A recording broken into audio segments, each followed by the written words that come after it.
Grilled cheese. I don't always get a lot of sleep, but I sure do eat well. So time to eat before we get on with the day. I gotta get into this soup. It looks really good. That was amazing. Last bite.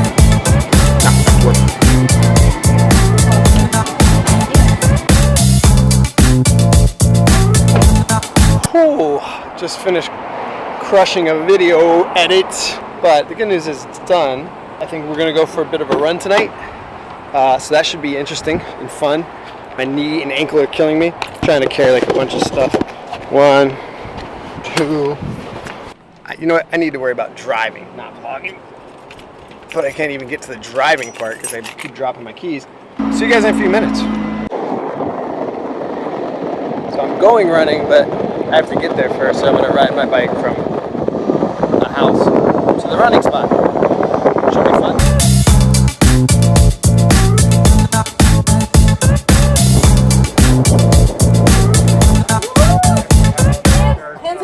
Gonna go running with a few of my friends.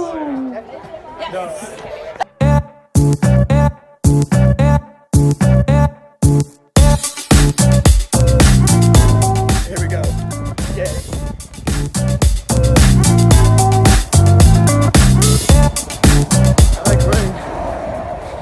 When I'm done.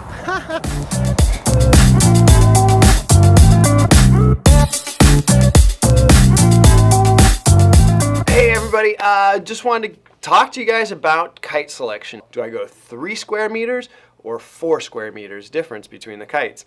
It's always going to be personal preference, but here's my personal tips on, what I would suggest. 3 square meters versus 4 square meter debate. There's a bunch of people on both sides of this, and I'm going to give you my opinion only. Personally, there's no right answer. That's my answer. So here in Florida, we've got average wind speeds on our windiest seasons of 18 to 28 miles an hour. When it's not our windiest seasons, we've got an average from 12 miles an hour to about 18 miles an hour. So people tend to have a spread somewhere between a 9 square meter and a 17 square meter kite. So you kind of have to ask yourself, if you're going for a 2 kite quiver, where do I want to ride? Do I want to ride on the lightest winds, or do I want to ride when it's nice and strong and blowing? And that's going to help guide you towards that 2 kite quiver. So for a 3 meter separation, my size would be something between maybe a 10 square meter and a 13 square meter. But there's going to be times where that 10 square meter is going to be way too much. Let's take the 2018 North Rebel, for example. A 10 meter Rebel has a wind speed somewhere between 13 miles an hour and 32 miles an hour, but that's for a 160 pound rider. I'm about 180 pounds. So that really means that that 10 square meter is going to be coming on right about 15 miles an hour, and it may go up to 32 before it starts feeling overpowered. And then a 13 square meter has a wind range somewhere between 10 and 23 miles an hour. Again, for my weight, it's going to be somewhere between 12 and going up to about 23 miles an hour. So that leaves me wanting on the top end, and I really want to ride when it's 32, 35, almost 38 miles an hour at some points. So for me, I've skewed my quiver down to a 9 square meter kite. Now a 9 and a 12 tend to be the best kites for me, but that's only a 3 square meter difference. And that's going to leave a lot of overlap. So that really kind of leaves the 9 meter coming on at about 18, 19 miles an hour. And at that point, the 12 meter, still has 5 or 6 miles an hour of range. So it's always really hard. You're only using the 9 meter when it gets really windy. But when it gets really windy, then sometimes you don't have enough kite as well. So decision gets hard.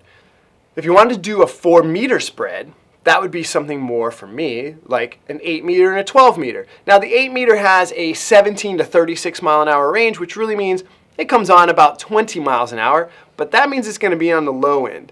Really the average where it really starts to crank is probably about 25, 26 miles an hour. And that 12 meter ends at 26 miles an hour, but really I feel overpowered around 24 miles an hour. Now, the problem with those two sizes is if my wind range is constantly somewhere between 22 and 26, 28 miles an hour, that means my 12 meters bumping up right against that. I'm going to be either fully powered on the 12 or underpowered on the 8 meter, and that's what makes picking a 4 meter separation hard. You need to make sure that your range of the two kites, where they meet, isn't right in the middle of where you're constantly going to be riding as far as the wind speed. You want it slightly either before or slightly after. There is no simple answer. Buy more kites. I guess that is the simple answer. But if you have to only buy 2 kites, here's your 3 tips. Number 1, you want to ask yourself whether or not you're going to be kiting in high winds or light winds, and you're going to pick your kite size accordingly. The second thing that you want to remember is if you plan on adding another kite or another board to compensate for lower winds, you may want to stick with that 3 square meter difference because you're going to be adding another kite that will fit the quiver. And for the very last one, just remember, if you are going to pick that 4 square meter difference in size, make sure that those 2 sizes don't take over right in the juiciest part of where you're going to be riding, or else you're always going to have just a little bit of a gap in your quiver. But other than that, don't be scared of the 4 square meter size, because the kites have the range and they can handle it. So like, subscribe, smash it, and leave me a comment. Let me know what you guys would like to see for next week's episode or in the future, and I will see what I can do to make that happen. Talk to you guys later. I'm out.